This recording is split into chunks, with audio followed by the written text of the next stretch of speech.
to Mindcrime Liberty Show with me, Swithin Dobson, and him, Tim Patton. Today we're again joined by Keith Preston to discuss Israel and all the goings-on that have happened recently with the fighting and the bombing, and more on the history of Israel and how we've got to the situation that we are presently in. Tim.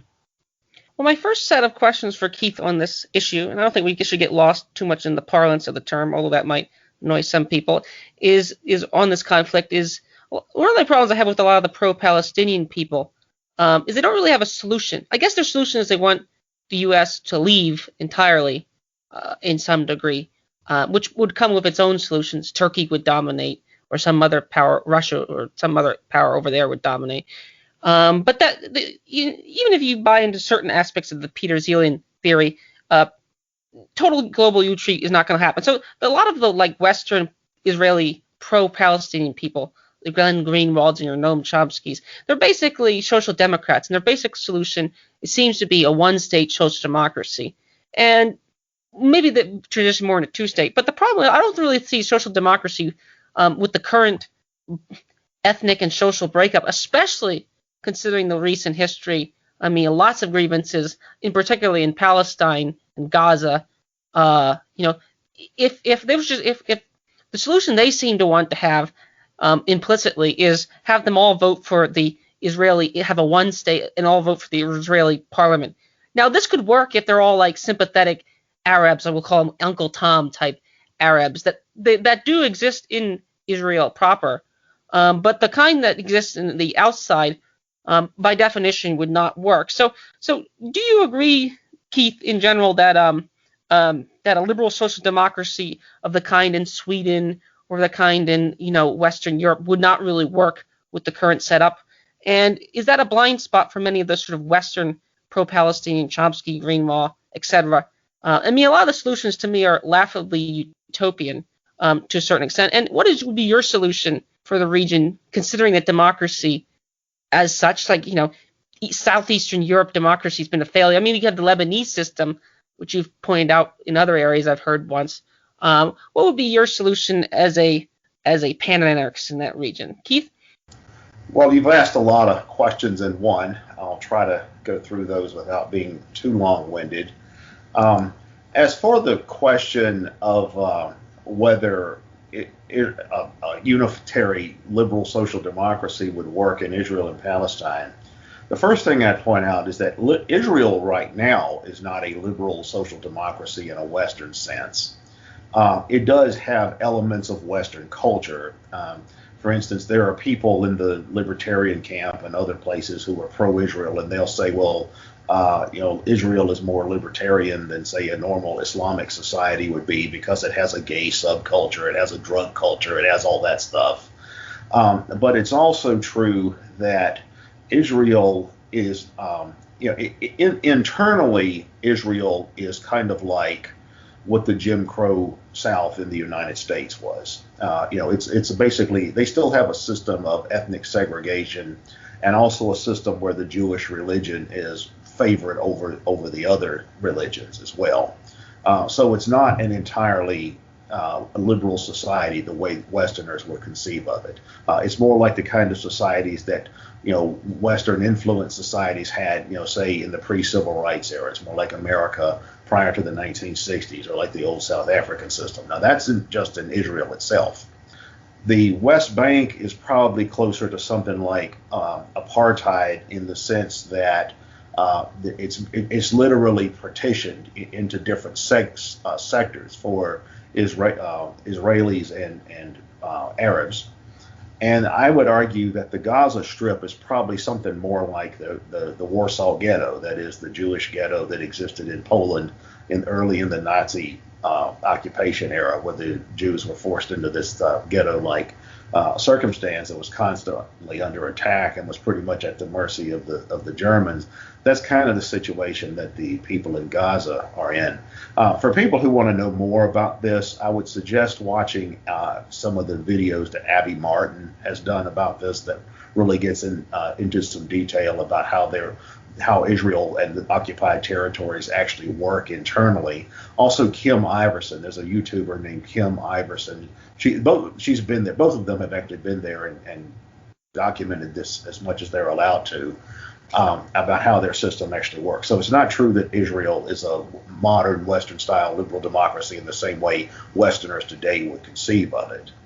Now, as far as the idea of, well, could you combine Israel as it is now with the Palestinian territories, Gaza and the West Bank, and make that into some unitary state that was a liberal democracy? I'd say that was very difficult. That would be very difficult to achieve. You're talking about two groups of people that have very long-standing, generations-long, decades-long hostility to each other, and trying to put them under the same electoral roof in that sense would be difficult. There are certainly people who favor that. There are Israelis as well as Palestinians who favor that. But I think trying to make that happen on a practical level would be extremely difficult. It would be kind of like trying to make India and Pakistan into a singular state, or one of those other kinds of situations where you have two geographically proximate but populations that are long-standing enemies of each other. So I do agree that the ideas that you see among people like, say, Noam Chomsky and some of the other figures you mentioned of a unitary liberal democratic, social democratic state for all the people in the region, I think is wishful thinking. I don't really see that happening. What were your other questions? My other questions would be, what would be your solution? I mean, what would be your insight as a pan-anarchist regarding Israel? I mean, to me, this seems more like you brought up, I've heard in another talk or something, you brought up Lebanese as sort of a model of a sort of society that is kind of divided in a way. What would be the features and bugs of that kind of system regarding Israel? And what would be your insight somewhat as a pan-anarchist, a sort of way out of there? We're sort of talk about way we got there. Swithin will ask some more questions later on that. But what were your solutions there? Well, Lebanon, as we know, had a civil war that went on for about 15 years. And it wasn't just two sides to that civil war. It was more like dozens of different sides. It was more like the kind of gang warfare that you see in American cities, where you'll have 3 dozen gangs trying to control the same neighborhood or something like that. And that's what happened during the civil war in Lebanon. Now, the system that Lebanon has today is what's called a consociational system, meaning that they have representation based on, in their case, sectarian affiliation, mostly religious affiliation, because the sectarian conflict that you see in Lebanon is predominantly between, say, Shia and Sunni and Alawite and Druze and Maronite Christians, and they also have communists and Palestinians and all of that. But what that means is that the state is structured so that certain offices are guaranteed to, say, the Maronite Christians, and some are guaranteed to the Shia, and some are guaranteed to the Druze, and some are guaranteed to the Sunni or whatever. It would be like, say, in the United States, if you had, the one federal office, like, the Speaker of the House must always be a Democrat, and the Secretary of State must always be a Republican, and the Chief Justice of the Supreme Court must always be, a Libertarian or something like that. They assign different major positions to leaders of different groups, and representation in Parliament and all of that is based more on sectarian affiliation rather than things like geographical area. Like in the United States, theoretically at least, representation is supposed to be based on geographical area. You have 2 senators from each state, and the individual states get X number of representatives based on population. With Lebanon, they break it down more by sectarian affiliation, and they have something like 20 parties in their parliament. I mean, there's a lot of sectarian groups, and they're a small country. They're the size of about one of the American states. I think something closer to that is what it would take to have a unitary state in Israel and the West Bank and Gaza. I think you'd have to have something where there was a permanent power sharing agreement where Christian Arabs and Jews and Arab Israelis and Muslims and Christian Palestinians and Jewish Palestinians and all of these other different sectarian groups, each get a proportional number of seats in the parliament or whatever kind of representative body they have, the Knesset, a certain number of cabinet seats, a certain number of court seats, and all of that. That's kind of the way the Lebanese system works, and a permanent power sharing arrangement like that is the only kind of democratic or quasi-democratic system I think you could have in Israel and the occupied territories. I think if you tried to have like an American style system or even a European style system in that region, it would be a disaster. I mean, it would just collapse into a civil war overnight. So I think some kind of power sharing arrangement would be necessary. And they would have to have some kind of federal system. They would have to have some kind of system where different cultural groups or different religious groups and ethnic groups are largely self-managed, which would be, I guess, the closest thing I know of to that around the world, at least of anything that's well known, is Switzerland. Switzerland is a small country anyway, but you could also fit about 50 Switzerlands into the United States. But Switzerland is subdivided into a couple of dozen or so what they call cantons, and the cantons are the basis of most government functions in Switzerland, and then they have different cantons for different ethnic groups. Switzerland is a multi-ethnic system. We have Italian Swiss and German Swiss and French Swiss and Romansh Swiss. I'm not sure if they have others or not, but it's a power sharing agreement more or less between different ethnic and ethno-linguistic groups.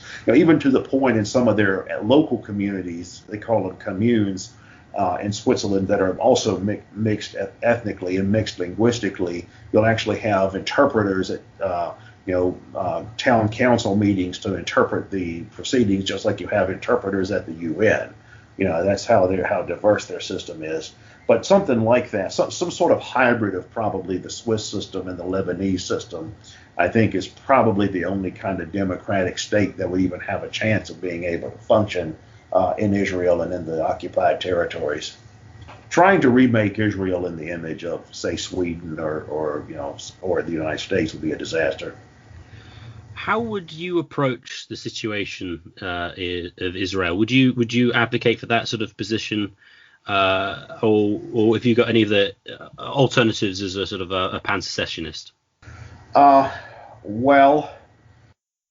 far as any proposal that anybody anywhere has actually rolled out, one of the most interesting was actually proposed by the son of the late Colonel Gaddafi. His name was Saif al-Islam Gaddafi. That was the son of the former leader of Libya. He actually put out a proposal for combining Israel, the West Bank, and Gaza into a country that he called Israel. You can actually look this up online, by the way. There's a Wikipedia entry that describes this. But to a large degree, it was what I just described. It was sort of a unitary state, but one that's internally confederated or federalized between the different ethnic and religious groups in the area, and in a way that involves power sharing agreements as well. I think some version of what I just described is more or less the only possible solution, I think, to Israel and Palestine. Now, I would probably go further than that. If it was up to me, if I was giving the advice, I would probably say, to localize governmental authority, say on the village level or on the town level, and then allow different, say, villages and towns to confederate with each other based on mutual needs. Perhaps the state itself, the Israeli state itself, or whatever would be called, Israel, Palestine, or whatever, perhaps that could be something that's where you have X numbers of people representing each sectarian group or whatever on the council, but leave as much as possible to the localities, the villages and the towns and all of that kind of stuff. And the any kind of central government or whatever would be strictly for, say, maintaining the military in case Egypt or whoever tries to overrun them. But I would try to localize control over everything, particularly cultural stuff, particularly education and all of the things that are really divisive, religious practices and marital law and all of that kind of stuff, because they have a system like in Israel proper. It's basically Jewish religious law that governs the society. Now, it's a fairly liberal interpretation of Jewish religious law. It's not like Sharia, say in Saudi Arabia or somewhere like that. So it's not this kind of Old Testament fundamentalism like some of the ultra-Orthodox get into. But it's still a Jewish state. Israel is a theocracy. It's a Jewish state, and it's an ethno-state. It's they will tell you, we are a state for Jews. There are Israeli Arabs who are citizens, but they're kind of like second-class citizens. Kind of like blacks in America prior to civil rights. And then the people in the occupied territory, they're not considered citizens. They're just literally under occupation. It's interesting that you bring up the sort of occupation, because the next area I was thinking of going to was the question on sort of like legal versus illegal settlements and sort of immigration in general. Even if you were to say you think Zionism was kind of a bad idea, should they not be able to try a bad idea? Socialism, have socialist states to do it. You could try Zionism there. You could also make the claim, that the Jews sort of stole land from the Palestinian Arabs or whatever. Well, okay, yeah, maybe they did, but it's not as if, name a country which actually has sort of like a very sort of white beginning. Most states will have some form of sort of original sins, as it were.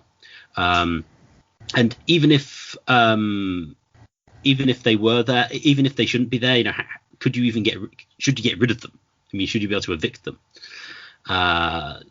So this then brings an interesting question to the left, and so like why is the left against sort of the Israeli settlements? And if the Israeli settlements are bad, where should they go? Should they just be evicted? And where would they be put? Do you put them back into camps somewhere else? Do you put them out elsewhere? How does sort of the distinction between sort of legal and illegal settlements works, and the left in particular, what do they think should happen to the Israeli settlements? What should they do with the Israelis there? Should they just be booted out? What's the sort of general leftist view on this matter? Are you talking about the settlements in the West Bank? Yeah. That's the source of the controversy. Yeah. Well, as far as that's multiple questions in one as well.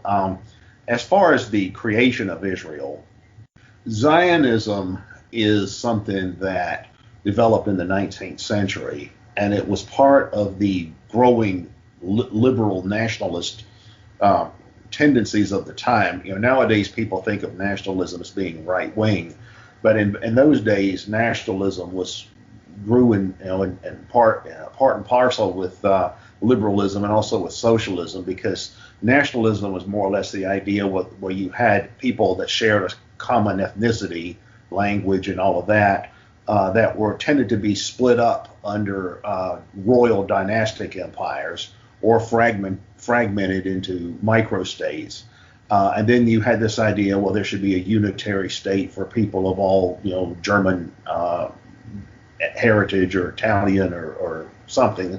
And that's how we got some of these modern countries. That's how we got Germany and Italy and even France to some degree. The French Revolution, one of the things they did was emphasize the creation of a unitary French nation and unitary language and that kind of stuff. So nationalism has its roots in modern thinking. Zionism was created by mostly by secular Jews, secular liberal and socialist Jews, who after the Dreyfus affair in France, they thought that Jews in Europe would never be free of anti-Semitism. So they decided that they needed a Jewish homeland, and they worked with the British on the British Empire on trying to get a Jewish homeland, and the British Empire was fine with giving the Jews a homeland in Uganda. Uganda was a British territory at the time, and it was largely uninhabited, or at least the region where they wanted to create the Jewish homeland was uninhabited. And a lot of Jews were like, no, we want the Holy Land. So that led to the Balfour Declaration and the whole process that led to the creation of Israel in 1948. And of course, during that time, you had a Zionist movement where you had a lot of Jews that would go back and just sort of settle in the what they call the Holy Land, just on their own. I mean, you had communist versions of this, you had socialist Zionism, you had, religious Zionism, all of that kind of stuff was going on during those decades. And then finally, Israel was created in 1948. There were a lot of reasons for that. I mean, first you had Jewish armed insurgent movements in the region that were trying to create a state of their own. The British and the Americans thought having an outpost, creating a state in the Middle East that would be allied with the West would be a strategically advantageous idea, as opposed to, say, Soviet influence in the region and all of that kind of stuff. I think there was some, sympathy for the Jews after what happened in World War II. I think that was part of it as well. Another thing is that Harry Truman had a good friend who was Jewish, who was a big supporter of Zionism, and I think that influenced Harry Truman to become pro-Israel, who was the U.S. president at the time. So all of that is what led to the creation of Israel and the ethnic cleansing that happened during the time that Israel was created, and everything that's happened since then. As far as how the left sees this, it's interesting how in the West, the left and the anti-Semites, the radical left and the anti-Semites, the right-wing anti-Semites, tend to overlap in many ways, because the radical left sees Israel as a European white colonial settler state. I mean, they see Israel as being the same thing as the Americans, the English Americans who settled the North America and subjugated the Native American nations, or they see it as the equivalent of the English and Dutch who's created a settler state in South Africa and created apartheid. So they see Israel as a repeat of that. That's like Israel is a variation of white European settler states. And of course, you have thinkers like Chomsky and others who see Israel as largely a military outpost of the United States. That's their interpretation of the relationship between the two. On the other hand, on the other end of the political spectrum, you see the right-wing anti-Semites. They just see Israel as part of the Jewish conspiracy, and they think that it's because the Jews are running America and that kind of stuff that the Americans have this kind of relationship with Israel. So it's interesting how the far left and far right overlap. I don't think there's that many people today who are, say, pro-Palestinian or sympathetic to the Palestinian cause that think Israel is going to be done away with. Israel today is a nuclear armed power with a first world army and first world economy. So Israel's not going anywhere. They'll light up the Middle East before they will ever be overrun. I think most serious people look at it from the point of view that the United States needs to lean on Israel to ease up a bit on the Palestinian question and come up with some kind of settlement to that kind of issue, to that problem. Because in my interpretation of the relationship between Israel and the United States is that Israel is a guaranteed export market for the American arms manufacturers. Israel is the single largest recipient of American aid money, and then written into that is a requirement that Israel has to use a certain amount of that to purchase armaments from Americans' armaments manufacturers. So that's really the nature of that relationship. Israel is given money, but then they're told, okay, you need to use that money to buy weapons from Lockheed and Raytheon and all of these different Boeing and all of these different American arms manufacturers. So, that's the real relationship between the two. And then there's a similar relationship between America and Saudi Arabia as well. So that, I think, is the real source of the relationship between the two countries. And then internally, of course, you have an Israel lobby that is aligned with a lot of other interests that have a stake in Israel. The arms manufacturers are one. You have this Christian Zionist movement, which is another, and then there's still more. But as far as the settlements in the West Bank, that is viewed by critics of Israel as simply an effort to ethnically cleanse the area, to ethnically cleanse the West Bank of the Palestinian presence, just through expansionism. So that's why the settlements are so controversial. I'd like to ask a follow-up on that. Wouldn't the pro-Palestinian people argue like the 1948 settlements, not the existing ones that lived there before 1948, the significant plurality, in certain areas probably a majority, but wouldn't the true pro-Palestinian people want to create their own ethnic state of some variety, or at least have a super majority in a way, and go back to like wouldn't they argue like the current, like the settlements they were given in the mandate, or what? Well, this is where the Chomsky guys sometimes are inconsistent in my view. They take the UN mandate, which gives some, I think, it divides them up in sort of all kind of different lines. But wouldn't they argue like the initial settlements, not just the new settlements? They don't like those either. They'll moderate their position, just say no new settlements, but that itself is a moderate position based on losing out in the 68 and 73 as well the 48 war. What would you respond to that?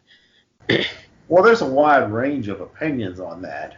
I think most people who are pro-Palestinian, who are on the left, pretty much today accept that Israel is here to stay. They just want this one-state solution. They want to combine them all into one state. There are some people who argue that the creation of Israel itself was illegitimate, that it's basically just an imperialist occupation.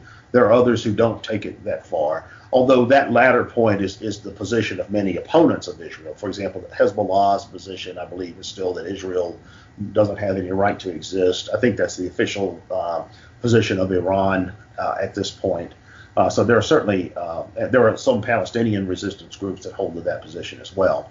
But I don't think that point of view is viable. I mean, I don't think that the point of view that says, well, there's not going to be any more Israel, it's just not going to happen. Not when you're dealing with like I said, a nuclear armed power with the First World Army. It's just, whether creating Israel was a mistake or not, whether it was something that's justifiable or according to whatever criteria or not, is kind of beside the point. I mean, Israel is here to stay. It's not going anywhere. So the question is, where does it go from here? Interesting. Swithin, you can take this. I'm just going to say, what is the proposed solution to the West Bank? If they're sort of the argument is that ethnically cleansing the area is the idea that they should just stop doing it and sort of like leave the Jews who happen to be there, or is the proposal to sort of like remove them from the West Bank? I haven't been entirely clear in the past as to what there are people that hold to both perspectives. There are people who hold to the views that, okay, well, the settlements that are there in the West Bank can stay. There are others who say, no, those should be dismantled, and the Jews that are in that place, they should go back to Israel proper.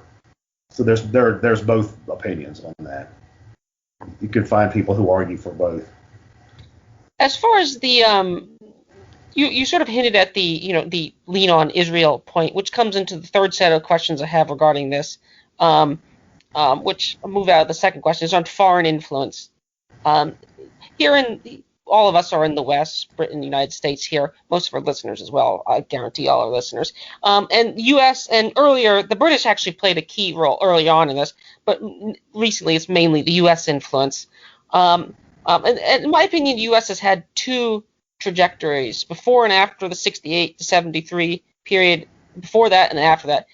Before that, I mean, you've had an article, you sort of agree with my interpretation in a way. There's a power balancing, and then after that, the U.S. has largely, basically taken the side outright of Israel, with of course the Camp David Accords, sending aid to Israel and Egypt to pretend to be friends with them, and so forth.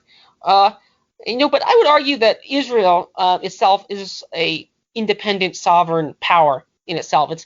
I think the interpretation that Israel is a sycophant of the United States is wrong. I would, if anything, this is where you brought this up with the far left and the far left and the far right might agree on this, is actually the other way around. It actually influences U.S. politics.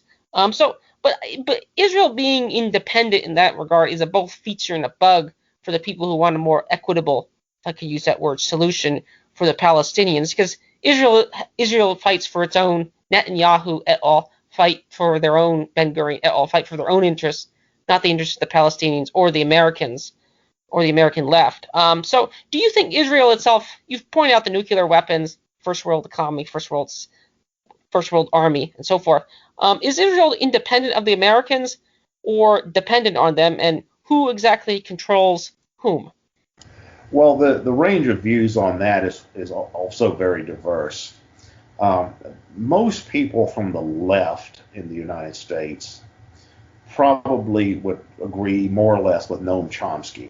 Chomsky's view is that Israel is largely just an outpost of the United States, that it is, the United States supports Israel largely as a military outpost and armaments manufacturer's market and the things I was describing earlier. Now, there is the other point of view, and it's not just the far right, neo-Nazis or anti-Semites or whatever who believe this. You even find some Jews who are very critical of Israel, like Gilad Osman, for example, who believe this. And they will say just the opposite. They'll say America is basically a colony of Israel. I've heard, in fact, I had a personal conversation once with Gilad Osman where he said that. He says, your country is just a colony of my country. I think the truth is somewhere in the middle. I think the two countries have something of a symbiotic relationship. Israel has more influence in the United States than just being, say, a colonial outpost or a military base or something like that. For that to be true, that would be like saying Israel has the same status of, say, Colombia or some other country that is clearly a client state of the United States, but is also clearly dependent. I mean, it's obvious who's calling the shots in those kinds of situations. I think Israel has more influence over the United States than to just be the equivalent of a protectorate or a third world client state or something like that. I wouldn't take it so far as to say that America is a colony of Israel either. I mean, that's greatly overstating it. I'd say it's kind of like Israel, I think, is comparable to, say, one of the American states that has a great deal of influence over the federal government, like, say, New York or California or Texas or one of those. One of those big states is not the entirety of the United States. They don't have full veto power over what the entire United States does, but they are important and they do exercise influence, and national policymakers do care about how their policies are going to be perceived in some of those major states. I think that's probably a better analogy. Or we could compare Israel to some of the corporations in the United States that have a lot of influence and power over policy making and things like that. Some of the largest manufacturers or in technological firms or other entities of that type. So Israel, I think, is it's not something that controls the entire United States like some anti-Israelis say, but it's not just a protectorate or a dependency either. It's kind of a symbiotic relationship. Speaking of foreign influence and so forth, the claim that oftentimes is made by the Chomsky Greenwald, and I've seen you make some much more moderated claims, but the idea is that because the U.S. sends weapons indirectly or directly, whether they buy them and send them money and so forth, in some ways Americans are in some ways culpable or responsible in a certain indirect way for facilitating this conflict paying for this apartheid regime. Now, again, the Ben Shapiro's and David Horowitz types would not like that description of that. But if to get the left's sort of dream, to get the some kind of solution that would be viewed as equitable, the conciliatory confederation, why have they been so ineffective, to say the least? I mean, if anything, Israel continues to expand in certain areas, maybe not expand as fast as the Shapiros and the Horowitzes would want them to expand, but they have won a fairly decent chunk of land in throughout their territories. So what explains the general failure to change public opinion? Because if to the extent that it is American influence, which they want to do away with, and they think they could improve, they haven't been able to done that. To what extent is this due to, because my theory is that the classic line is like, it is true that many of the critics, for example, of Ben Shapiro, are actually anti-Semites. I mean, he gets a lot of tweets, and actually alt-right himself don't like him. But then again, it is true. So two things can be true in that regard.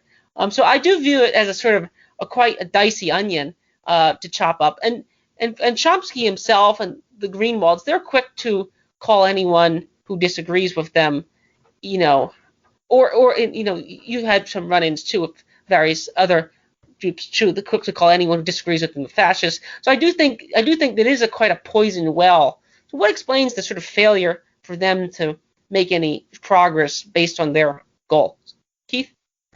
Are you asking what accounts for the failure of the pro-Palestinian side in American politics to gain more influence, or? Yes, because of the role that U.S. as they claim the U.S. is American military outbase, so then the onus is on United States to change, not the domestic people over there. Yes. Right. Well, I mean, there's a lot of reasons for that. First of all, the pro-Palestinian sectors in the United States have traditionally had very little influence when compared to the pro-Israel sectors. When it comes to the pro-Israel sectors in the United States, you've got the armaments manufacturers who make money selling armaments to Israel. You've got military interests who do see Israel as a valuable Middle Eastern ally.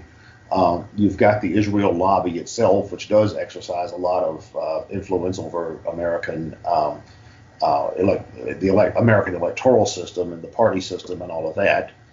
You've got the American media, which has long been very sympathetic to Israel. The most elected officials, at least until very recently, were pro-Israel. You've got the Christian Zionists. You've got the Christians who were pro-Israel for religious reasons.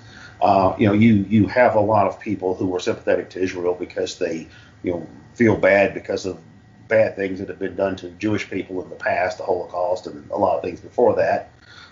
You have people from the left who don't want to be seen as anti-Semitic.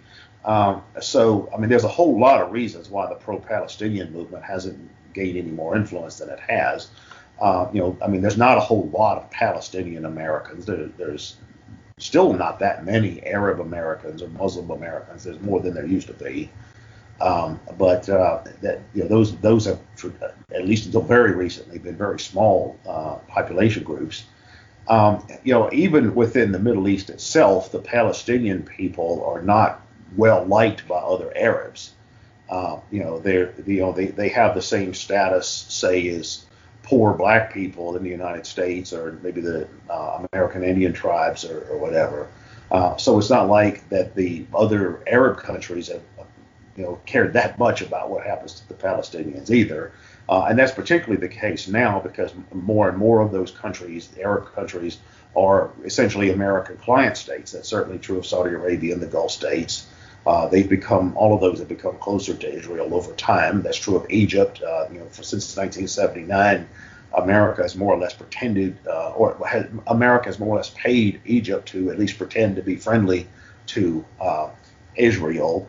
That's Jordan. Jordan receives tens of millions, maybe hundreds of millions of dollars per year from the United States in aid. So all of these countries that surround Israel and Palestine are, either just generally don't care about the Palestinian situation to start with, or they're heavily dependent on the United States for aid and things like that as well. So there's a long list of reasons why the pro-Palestinian movement has not gained much influence in the United States. I mean, you've got all this, this full array of obstacles to overcome. The entire political class, a lot of powerful lobbies, a lot of powerful economic interest, and military interest, and religious interest, and popular opinion, and all kinds of things. In fact, now in Congress, we actually have I think there's two Muslims in Congress now in the United States out of 535 Congress people. There's Rashida Tlaib and Ilhan Omar, and Rashida Tlaib herself is a Palestinian. But that is a very new phenomena. I mean, that's not something that existed even a few years ago. So I do think that will change over time. I think so, to some degree it's a generational thing. Older people tend to be much more sympathetic to Israel than younger people. Also, the younger generation of Jews increasingly have no interest in Israel. They either see themselves as Americans and they're secular and they just don't care about Israel, any more than, say, the average American young person cares about England or Germany or Sweden or wherever their ancestors would have come from. Also, the younger Jewish leftists are not as pro-Israel as some of their older counterparts are. Among a lot of older American Jews, they may lean very far left on most issues, but on Israel, they often swing back to the right. And there's reasons why they feel that way, historical reasons and things like that. But that's true. That's not as true among younger people. So I do think over time, public opinion on Israel is going to change, and public opinion on Palestine is going to change. And it's going to change in the same way we've seen public opinion change about so many other things. For instance, gay rights. Gay rights used to be, a very verboten, very marginal subject matter. Now it's mainstream. It's the majority. Or now even legalizing marijuana now is more or less the prevailing viewpoint in the United States. And I think the Palestinian issue is going to evolve in that way over time. Given the potential change in attitude from the Americans towards Israel, Keith, what do you think the future of Israel is? Do you think they'll end up getting less American support? And if they do, how is this going to change what they end up doing with their enemies in the surrounding areas? Or how do you see that going? That could go a number of ways. I think if the Americans were to start pulling back their support from Israel or making support more conditional on certain things, it's possible Israel could be motivated to change, or they may try to go the other direction. They may try to just go at it alone and say, forget you, we'll just do it ourselves. That latter scenario is entirely possible, given that Israel is becoming more quote unquote right wing all the time. And interestingly, Israel is one of the few countries around the world where the young people are increasingly right-wing. If you go to Israel and just poll people randomly in the street, you'll find that younger people are often, hardcore Zionists, what in the West would be called a right-wing nationalist or a racist or racial supremacist or Jewish supremacist or whatever. When it comes to the Palestinians, and are often less liberal about those kinds of things than older Israelis are. So it's entirely possible that you could end up with a regime in Israel in the future that was some sort of, almost like a Jewish version of neo-Nazism, or a Jewish version of, say, Wahhabism in Saudi Arabia, or that kind of religious fundamentalism or ethnic chauvinism or whatever. That just says, okay, if the Americans don't back us, we're just going to go at it alone, and we've got nuclear weapons, we can do that. That's entirely possible. Or it's also possible the Israelis could pull back a bit and work out some kind of settlement along the way. I do think this. I do think that if there is going to be a settlement at some point, and something's going to be conceded to the Palestinians, or or a unitary federal regime is going to be created or something like that. I think outside influence is going to have to be involved. I don't really see the Israelis saying, okay, well, we'll now have a Swiss model system, and the Palestinians will have their own cantons, and everybody will live happily ever after. I think to make that work, the Palestinian territories would essentially have to become protectorates of some outside entity, whether it's NATO, whether it's the European Union, whether it's the United Nations, whether it's the Gulf Cooperation Council, whether it's the United States itself. In fact, that's how it is in Lebanon. Lebanon, even though it has this consociational, confessional system I described earlier, they're not in a state of civil war like they were for 15 years between 1975 and 1990.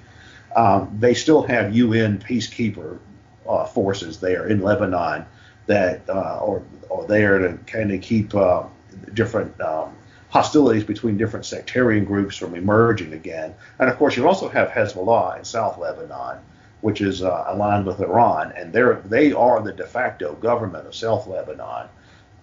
So you have that present, and I think you'd probably see a situation similar to that in Israel and Palestine. You would still see Hamas and these other groups as the de facto government of Gaza, or and then the Palestinian Authority in the West Bank, and then you'd also see American or EU or NATO or somebody, Egyptian or whatever forces there, keeping the peace between the two sides. I think outside involvement would probably be necessary on that level as well.